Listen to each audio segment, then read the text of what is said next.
অক্টোবরে আর্জেন্টিনার দুটি ম্যাচ, কবে কখন কার বিপক্ষে? বিশ্বকাপ বাছাই পর্বের ম্যাচে আগামী মাসে ভেনেজুয়েলা ও বলিভিয়ার বিপক্ষে মাঠে নামবে আর্জেন্টিনা। 10 অক্টোবর ভেনেজুয়েলার বিপক্ষে খেলবে আলবিসেলেস্তেরা। পরের ম্যাচ খেলবে বলিভিয়ার বিপক্ষে 15 অক্টোবর। লাতিন আমেরিকা অঞ্চলের বাছাই পর্বে এখনও পর্যন্ত টেবিলের শীর্ষে আছে বিশ্ব চ্যাম্পিয়ন আর্জেন্টিনা। 8 ম্যাচে 6টিতে জিতে তাদের পয়েন্ট 18, বাকি 2 ম্যাচে তারা হেরেছে। ভেনেজুয়েলা পয়েন্ট টেবিলের ষষ্ঠ স্থানে। 8 ম্যাচ খেলে তাদের জয় মাত্র 2টিতে, 2 ম্যাচে হার এবং বাকি 4 ম্যাচে তারা ড্র করেছে। অন্যদিকে বলিভিয়ার অবস্থান 8 নম্বরে।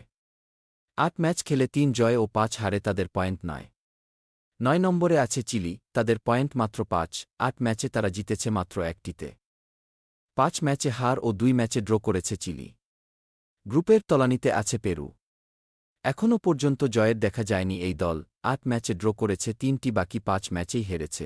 এখনও পর্যন্ত আর্জেন্টিনা ও ভেনেজুয়েলার 14 বারের দেখায় 10 বারই জিতেছে মেসিরা। 2টি ম্যাচ ড্র হয়েছে এবং বাকি 2টি জিতেছে ভেনেজুয়েলা। সবশেষ 2 দলের দেখা হয়েছিল 22 সালে। সেবার 3-0 গোলে জিতেছিল স্ক্যালোনির শিষ্যরা।